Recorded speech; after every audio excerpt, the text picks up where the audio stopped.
میرا ایک واقعہ ہے، میں ناگپور میں تھا، کامتی وہاں سے 15 کلومیٹر دور ہے، میری جوانی کا وقت تھا، سمجھیے لگ بھگ 35-40 سال ہو گئے، ماشاء اللہ اچھا دکھائی دیتا تھا، کالی شیروانی پہنتا تھا، جنا کیف ٹوپی اور بڑے وٹ میں رہتا تھا۔ لوگ آئے اور کہنے لگے ہمارے ہاں بابا آئے ہیں، میلاد کا پروگرام رکھا گیا ہے، تقریر آپ کریں۔ بابا کا نام سن کر کے مجھے الرجی اب تک ہوتی رہتی ہے۔ میں نے کہا دیکھو بابا لوگوں سے میری نہیں پٹے گی، اس لیے کسی بابا ہوئی کو لے کے جاؤ۔ میں کہیں گیا اور کوئی خلاف شرع بات دیکھی تو تردید کروں گا، میرے اوپر واجب ہو جائے گی، آپ لوگوں سے برداشت نہیں ہوگا تو بھیا جھگڑا فساد مت کر لو، جاؤ تم لوگ میلاد کر لو۔ لیکن نہیں مانے، گاڑی میں بٹھا دیا اور مجھے لے کر کے گئے، کہنے لگے کہ چلیے بابا سے پہلے ملاقات کر لیں۔ میں نے چلو کر لیتے ہیں۔ جب میں پہنچا تو دیکھا ایک دروازہ، اچھا مکان بنا ہوا ہے، دروازہ کھلا ہوا ہے اور ایک بہت خوبصورت لڑکا 18-19 سال سے زیادہ عمر نہیں ہوگی، مسند پر ٹیک لگائے ہوئے، 555 سگریٹ یوں کر کے، اور انگوٹھی سونے کی اتنی بڑی، اور چاندی سونے کی کیا کہتے ہیں اس کو، چین گلے میں ہے، ننگے سر، ہیرو کٹ۔ میں نے کہا بابا کہاں ہے؟ تو بولے یہ۔ ارے میں نے کہا یہ تو ایکٹر معلوم ہوتا ہے۔ ذرا بیچارے چونکے، میں نے یہ بابا ہے، کلین شیپ۔ جا کر کے دروازے پر میں پہنچا تو کیا کہتا، آؤ مولوی آؤ ناشتہ کرو۔ مجھے تو بڑا برا لگا اس انداز سے جیسے ایک گرے ہوئے آدمی کو بلاتے ہیں، لیکن پھر بھی اندر گیا۔ ایک پلیٹ اس نے منگوائی اور دیوار پر اس نے ہاتھ مارا تو ڈرائی فروٹ پلیٹ میں رکھا، پھر دوسری مرتبہ ہاتھ مارا، پھر پلیٹ میں رکھا، ایک پلیٹ میں کاجو کشمش بادام اور چلغوزہ کیا کیا سب لا کے بھر دیا۔ کہا مولوی لو ناشتہ کرو۔ میرے پیر و مرشد نے اس وقت سہارا دیا۔ ایسے ہی موقع پر پیر کام ہوتا ہے، یہ میرا اپنا کام ہے، ممبر پر بیٹھ کر بول رہا ہوں۔ میں نے کہا میں چوری کا مال نہیں کھاتا، تو جتنے بیٹھے تھے سب مجھے دیکھنے لگے، یہ بابا کے ساتھ ایسی جرات کر رہا۔ میں نے کہا چوری کا مال۔ وہ بولے کیسے چوری؟ میں نے کہا آپ نے پیسہ دیا؟ تو چپ ہو گیا۔ میں نے پیسہ دیا آپ نے اس کا؟ بولے نہیں۔ میں نے کہا چوری اسی کو ہوتے ہیں، چوری کے ڈیفینیشن کیا ہے؟ بغیر پیسہ کسی کا مال لے لیا، اسی کا نام تو چوری ہے۔ موکلوں سے بلایا ہوگا، وہ بھی چوری کر کے لائے، میں یہ مال نہیں کھاتا۔ اٹھ کر کے میں وہاں سے نکل گیا۔ خدا کی قسم کہتا ہوں یہ میرے سرکار مفتی اعظم کی کرم نوازی تھی، ورنہ وہاں سے ڈاواں ڈول ہو کر کے آدمی آتا۔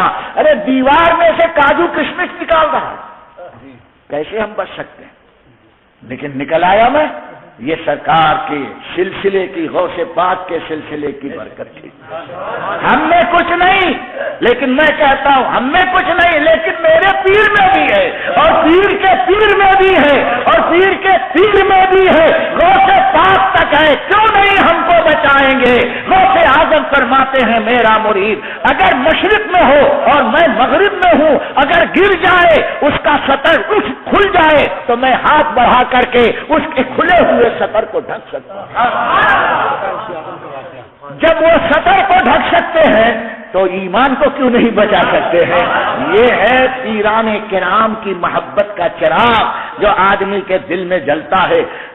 میں وہاں سے جیسے ہی نکلا اور نکلنے کے بعد آگے بڑھا تو اس بابا کے اوپر معلوم نہیں کیا اثر ہوا، میرے پیچھے کہنے لگا مولانا صاحب رکیے۔ ہاں میں نے کہا اب لبو لہجہ بدل گیا، ابھی بولتا تھا مولوی، ہاں اب مولانا صاحب پر آیا ہے۔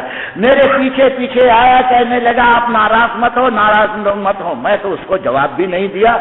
سامنے ایک نیم کا جھاڑ تھا، نیم کیا بولتے ہیں اس کو، نیمڑا، نیم کا درخت تھا، چھوٹا ہی تھا، اس کے برانچز، اس کی شاخیں نیچے تھی۔ اس نے پکڑ کر دوسرا وار کیا، اس کو پکڑ کر نیم کے جھاڑ کو اس نے یوں ہلایا تو لڈو اور پیڑے نیچے گرے۔ یا اللہ، میں نے کہا یہ تو دوسرا حملہ ہوا، لیکن پھر بھی میرے دل پر اس کا کوئی اثر نہیں ہوا۔ میں یہی سمجھتا رہا یہ شعبدے باز ہے، مکار ہے، اور موکل کے ذریعے لوگوں کا ایمان لوٹ رہا ہے۔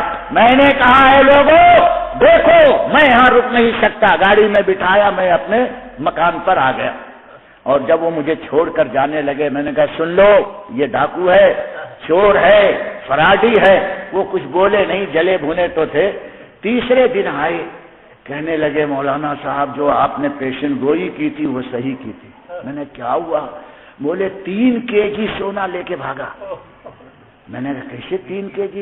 بولے پورے گاؤں والوں کو اس نے الگ الگ پٹی پڑھائی کہ تم اگر 10-16 تولہ سونا دو تو دوسرے دن 6 بجے آنا، 20 تولہ سونا بڑھ جائے گا، میں وظیفہ کروں گا. کسی سے کہا، سب سے کہا اور کہا کسی سے بتانا مت. اور رات کو آرڈر کیا آج اسپیشل وظیفہ پڑھوں گا اس ایریے میں جہاں میرا روم ہے، کوئی آنے جانے والا نہیں ہونا چاہیے ورنہ پورا گاؤں تباہ ہو جائے گا. سارے ڈر کے لوگ گھروں میں تھے اور یہ بابا وظیفہ کر رہا ہے. 3 kg بعد میں حساب کیا، کسی کا 2 تولہ، کسی کا 10 تولہ، کسی کا 20 تولہ. اس طرح سے کئی لوگوں سے سونا جمع کیا اور جب دیکھا کہ سناٹا ہو گیا کپڑے میں باندھا، وہاں سے 9-2-11 ہو گیا. اب وہ 6 بجے جس کو ٹائم دیا تھا وہ بیچارہ آ کے کھڑا ہے. 8 بجے والا بھی آ گیا، 9 بجے والا بھی آ گیا، 10 بجے والا بھی آ گیا. تو لوگ ایک دوسرے سے کہتے ہیں کہ آج بابا کمرے میں سے نکلے نہیں، کیا سو رہے ہیں؟ تو دروازہ کھول کر کے دیکھا تو بابا غائب. تو 6 بجے والا بولتا ہے یار میں نے 4 تولہ سونا دیا تھا کہ ڈبل ہوگا، بابا تو ہے ہی نہیں ہے. ارے بولے میں نے 10 تولہ دیا تھا. اب سب وہ اگلنے لگے، میں نے اتنا دیا. حساب کیا تو 3 kg سونا لے کر بھاگا تھا. سنو، اللہ نے ولیوں کی پہچان یہ بتائی ہے کہ ان اولیاءہ الا المتقون. اے لوگوں میرا ولی وہی ہو سکتا ہے جو صاحب تقوی ہو، جو متقی ہوگا، شریعت کا پابند ہوگا، وہی ولی ہوگا. یہ ڈرائی فروٹ نکالنے والا ڈراتا ہے، یہ لڈو مٹھائی کھلانے والا ولی نہیں ہے. ولایت اس کا نام نہیں ہے. ولایت اس کا نام ہے کہ غلامی مصطفیٰ میں رنگ دے اور خود طریقت کے راستے پر چل کر شریعت کی پابندی کرے. یہ ہے ولایت. ولایت کی ڈیفینیشن کوئی آسان نہیں ہے. مولا تعالیٰ ہم سب کو سچے ولیوں کی پہچان کا جذبہ عطا اور غوث پاک کی برکتیں لینی ہو تو شریعت کا دامن پکڑنا ہوگا، یاد رکھنا. اور یہ اگر شریعت کا دامن ہاتھ میں آ گیا تو کبھی آپ غلط راستے پر نہیں پڑ سکتے، چاہے لاکھ کوئی پڑھائے. شیطان کی چکی میں نے بتایا تھا چلے گی، اس میں بھی آپ محفوظ رہیں گے. کھوٹی سے چپک جاؤ بس. کھوٹی سے جب تک چپکے رہو گے، قطب صاحب کے دامن سے وابستہ رہو گے، کوئی تمہیں گمراہ نہ کر سکے گا. تمہاری زندگی میں سب سے بڑا نور یہ ہے کہ شریعت کی پابندی کرتے رہو. وما علینا الا البلاغ.